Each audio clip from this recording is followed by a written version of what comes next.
Today we're going to talk about the one thing every kid wants to hear from their parent for their whole lives. for their whole life. Welcome to the What Could Go Right podcast. I'm Emily, And I'm Erik. and here we talk about personal growth, family connections, and parenting adult kids.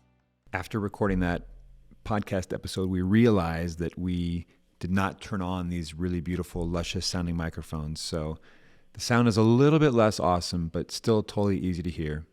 I think it sounds great. Thanks for bearing with us in our imperfections. Enjoy. Oh man, speaking of parenting adult kids, it has been a week. I just want to take a second here to look back because, first of all, it's a changing of a season, like in the air. I feel like winter has arrived, and which is, I feel it doubly, having just been in the Caribbean recently, coming back to these. It's started to snow here.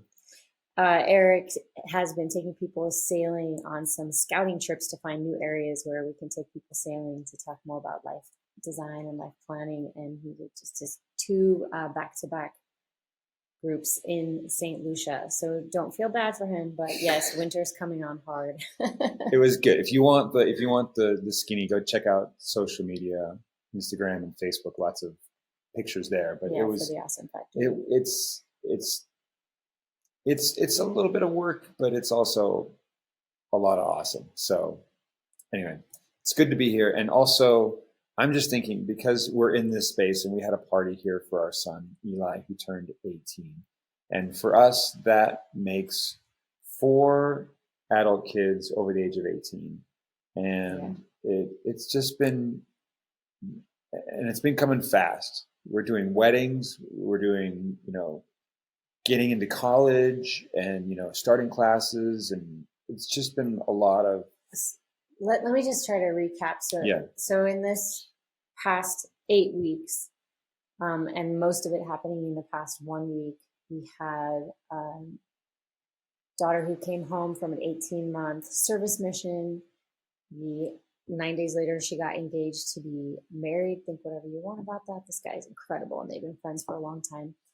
And then he got his bachelor's degree, and then our son, Eli, turned 18 and is like, okay, now I'm an adult, and he's wrapping up with high school and just really eager to know all the skills he needs to have to be independent.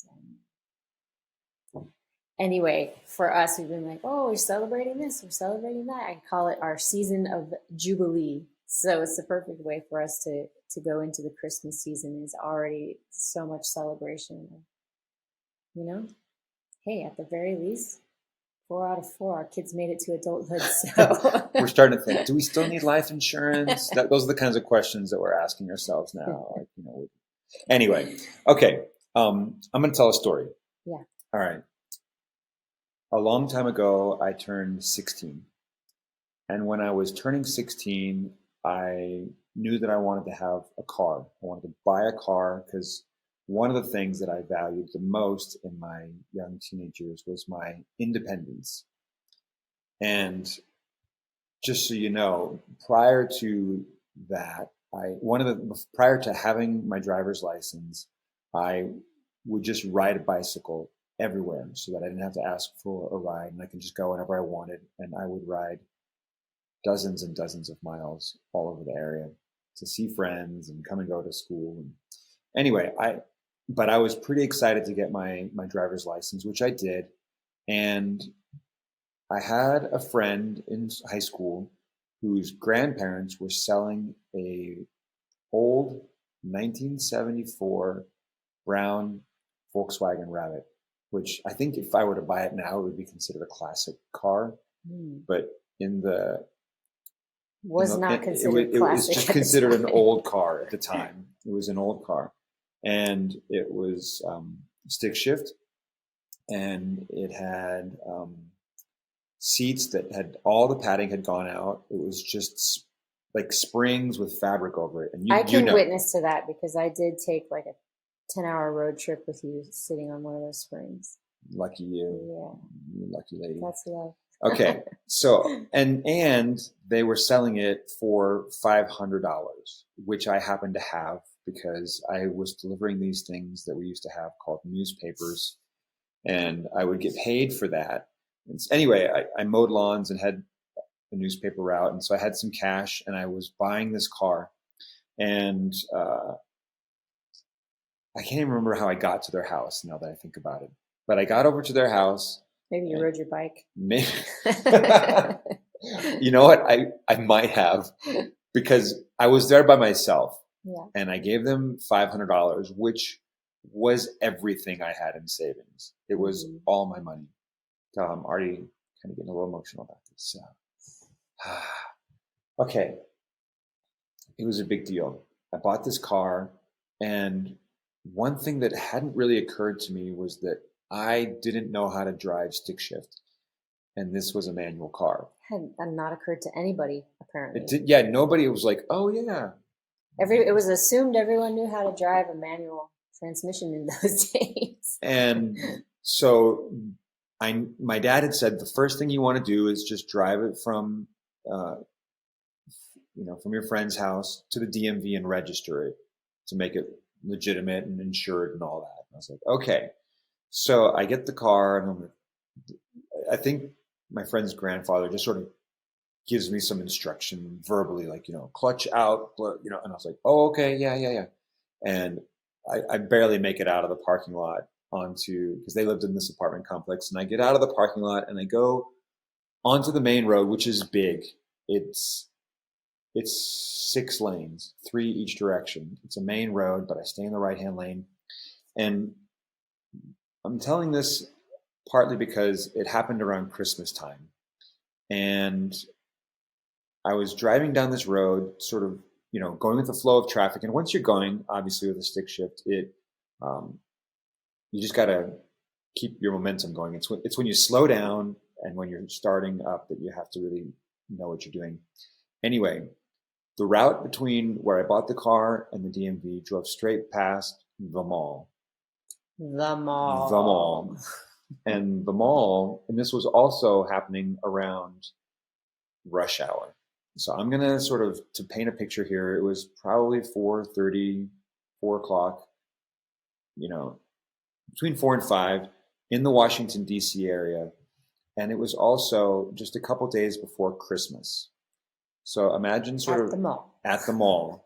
And I came to stop at this intersection that was 3 lanes each way on the road that I was on, and then 3 lanes crisscrossing. Yeah. And red light. I'm behind a few cars.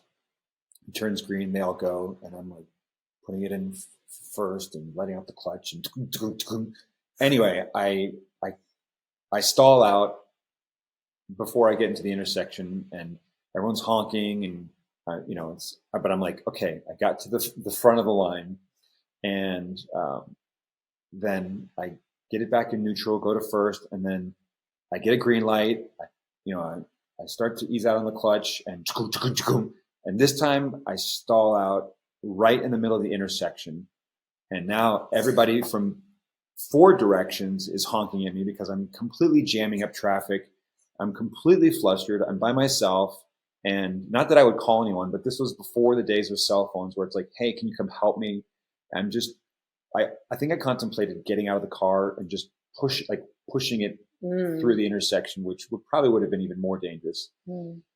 Anyway, all the honking and yelling, and finally I get it going enough that I'm out of the intersection, and I continue the other half of the way to the DMV, and I'm just sweaty and I'm rattled, and I'm just thinking to myself, for how much I wanted a car, I thought, this is such a bad idea. This is so dumb. And I get to the DMV and have a quarter. And so I put in the payphone and I call my dad, and I'm like, Dad, I bought the car and I'm here at the DMV, and I tell him the whole story about what happened. I'm just like, Dad, I think I should just take your car back. This is such a dumb thing. He said to me, the thing that every kid wants to hear throughout their whole life. Mm-hmm. It says, it's going to be okay.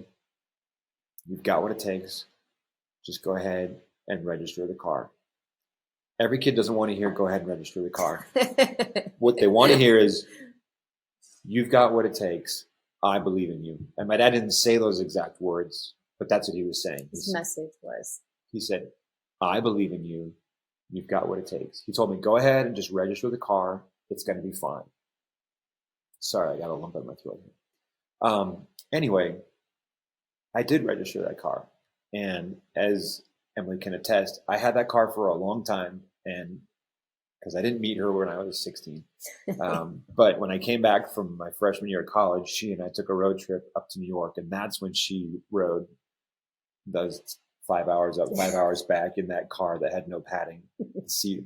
Anyway, so just to bring it back to Christmas, I bought that car and I registered it, and my parents' Christmas gift to me that year was a new radio, or a stereo system for the car, like a cassette player. ooh. Yeah, with like automatic rewind and some other cool features. You could play your mixtapes in there. Totally. And I got new speakers, and my dad, he helped me over the Christmas break cut holes in the back where I could mount the new speakers. And anyway, so it was a rough ride, but it sounded real good. The tunes sounded real good.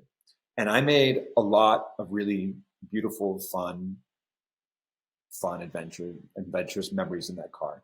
And you were there for a lot of them.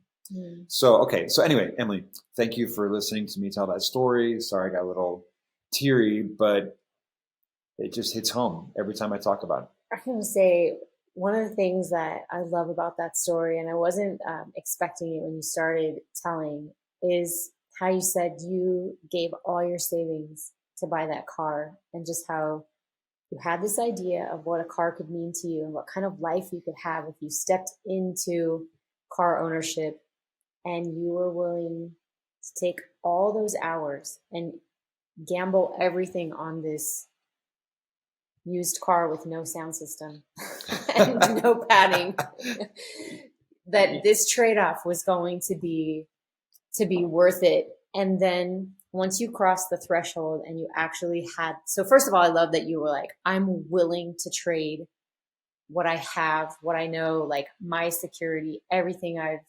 saved up so far in life to level up in this way. And I just think that's awesome. That takes a lot of courage. And then I love that once you got the car, you were like, this is way different than I was expecting. This is way harder. I'm not ready for this. I don't have the skill set required to be the owner of this car. And I just want to go back to the way things were. I think what a lot of people don't realize is that so many times when you get what you've been working for and what you've been dreaming of, there are some surprises, and you have to become a new person. You have to develop some new skills to be able to adapt to living your dream, and we recognize that as part of a template that we teach in our Navigator Framework private coaching program. But it's just so clear, like it comes up in almost every story, and I just noticed it so clearly in this one. So, and then obviously the best thing of all, and what makes it so emotional, is that it was so hard and it was so scary to get what you wanted, to give everything to get what you thought you wanted, and then have someone there who loves you and says, I believe in you, and encourages you to move forward and get you over that horrifying obstacle. Because those people were so nice, they probably would have been like, okay, here's your $500 back, we'll just relist it in the newspaper. Oh yeah. You could have taken it back easily. Yeah. And actually, as you're talking, Emily, two things came to mind. One is, I had that exact same feeling when we bought our sailboat. Oh my gosh. It was like, there's a chapter in our book 7 at Sea called Whose Dumb Idea Was This? And it was for the same reason that once we bought the boat and moved aboard and took it out, we're like, oh my goodness, this was a bad idea. What are we doing here? We don't have the skills. We don't. So there's that. Just that you're right, that getting what you want is really hard, and it does require you to level up, because you have to become a new kind of person to sort of absorb into your life the thing that is new. even if you want it and it's good, you can't be the same person you were before and have this new thing in your life and have it be harmonious. You have to level up for it to be integrated into your new, to where you want to, the kind of person you want to be. And I want it to be a car owner. Yeah, you have to make some trades, and actually makes me think of just a few months ago we had our first wedding, and prior. And tell the story, but then I want to come back to the other. Oh thing yeah, I was gonna say. so just related to the first thing, we had our first wedding of one of our children in July, and prior to that season, our daughter and her fiance were dating long distance for like 8 months, right? And when they decided they were going to get married, and she made the call to live in the same place as him and transfer schools and all those things. Before she came out, he said to me, I'm going to have to like adjust my calendar. I'm going to have to make time for her when she's going to be here in person. That's different than setting up a Zoom call, right? To have someone who lives near you and can be integrated into your life. And I mean, I knew he was right. I just thought that was so insightful of him to realize as a young man, this relationship is important to me. My dream is now going to come true, and she's going to live very near to me. And I'm going to have to change my life to make room, to make space for her in it. Yeah. And so it's like, what are you willing to trade and change to have something that you believe will be better? And now they've been married for a few months, and I'll say it is better. They're so fun. They're so cute. They're great together. They're such a good match. So, okay, the second thing. Okay, as we were talking, I remembered that you're talking about like giving all of my money to this car. My dad, before I bought the car, I don't want to say he was a little bit of a stinker about it, but he was just kind of trying to prepare me. And he's like, Eric, buying a car isn't just the cost of purchasing the car. And all of us adults know that. We know that there are oil changes, and you have to buy gas to put into it. And registration. But, there's car insurance and all the things that I was oblivious to as a new 16-year-old. And so in some ways, I don't want to say he was discouraging me, but he was sort of laying a groundwork for this might be more than you are bargaining for. Mm-hmm. But then once I made the decision and I went ahead and bought the car, he switched. Oh. Not that he was still the same. He was saying the same things, but like, he's the one that encouraged me to buy. It went from saying like, hey, you need to know that there's these other costs involved. You gotta wash it. You gotta clean it. You gotta maintain it. You gotta fuel it, all these different things. And then to say, yeah, and it's still even with all that, it's still going to be okay. You should go ahead and get it. You can handle it. You can afford gas and if you want to talk about, how we handled who would pay for what, we have a previous episode somewhere called, who pays for what. We'll put it in the show notes. Yeah. But this was one of those junctures. And anyway, just that my dad doesn't just whitewash it and just always say, you'll be great. You can do whatever you want. You've got this. He wants to help me. He wanted to help me see around corners and not be blindsided by unexpected this and that. And so anyway, I just wanted to add that in. That's really important. And that was a way that when he was encouraging you, he was saying, given all this, I know you've got what it takes. Yeah. Okay. So that's the thing that every kid wants to hear throughout their entire life. I believe in you. You've got what it takes. Well, encouragement, we always say, is the greatest gift we can give each other. There's never a person that we don't appreciate receiving encouragement from. We receive it from our kids. We receive it from our parents. We receive it from each other. And we're never like, wait, why are you encouraging me? I've had enough. I've heard enough about what I'm capable of and how much you believe in me. And I've kind of hit my max. It's the gift that we always want to be receiving. And I like to think about that. Like when we're with, just say our kids, for example, are they going away feeling encouraged? Like, hey, my parents believe in me, or some other message. And that keeps me on track when I like to talk about doing the things that matter most. That's one of the things that matters most to me. And I would just say that the Orton kids know how to fill in this blank. The greatest gift you can give somebody is blank. It's encouragement. Our kids know that. And the beautiful thing about it is that it can be quick. It's free. It can be ongoing, but it can be a one-time thing. Encouragement, it requires so little of us to give it. And it can mean so much to the recipient. I was just, this morning I got an encouraging email from somebody who wants to work with us. And the first thing I wanted to do was share it with Emily. I was like, hey, can I read you this great email? And, because we love working with you, and your stories inspire and fill us up. So anytime somebody is into it and all about it, it gives us energy. So we feel good. We feel encouraged by you, and hopefully you feel encouraged by us.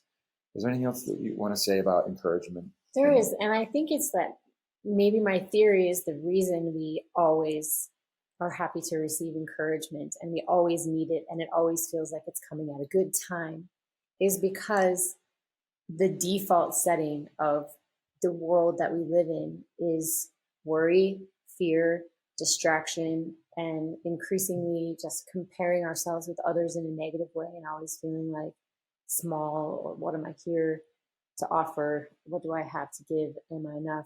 Things like that. And that message is constantly flooding over us. So whenever somebody sends us a little buoy that's like, hey, I think you're amazing, generally, specifically, ongoing, right now, in whatever context, it's never too much. We always love to get encouragement. And even this coming year, I will turn 50 years old. I'm hoping that's my halfway mark. And you make 49 look really good. Oh, thanks, love. And I always still want encouragement. You do not outgrow it. You don't outgrow it. So however old your kids are, they want to hear that you believe in them.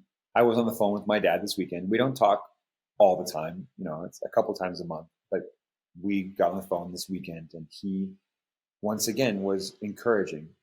He was like, oh, man, you're doing great stuff. Well, and so, yeah. And I'm guessing that even after I'm 50, because Emily and I turned 50 about the same time, that even post 50, I'm still going to want to feel encouraged by my dad or whoever. And so what is the one thing that every kid wants to hear throughout their entire life? Encouragement. I believe in you. You've got what it takes. What could go right? Thanks for listening. Hey there, it's Erik. How would you like to travel for a month with your entire family anywhere in the world without quitting your job? I'd love to show you how. That's how Emily and I and our 5 kids started. We would just do these 1-month trips that eventually grew to living on a sailboat, including our daughter with special needs. Once we started to do this, we felt like we'd just found the cheat code for life, and we'd love to share it with you. So this is what we do. It's called a discovery call. You book a time for 20, 30 minutes. It's free. We're going to go over 3 questions. And when we do this, you're going to be able to launch your first of many, hopefully, family adventures. Does not require you to quit your job. All you got to do is go to theawesomefactory.nyc/discovery, pick a time that works for you, and we'll get on and we'll get you going. Why do I do these for free? Because everyone deserves to know what's possible in their life, including you. So, love to see you there. Thanks.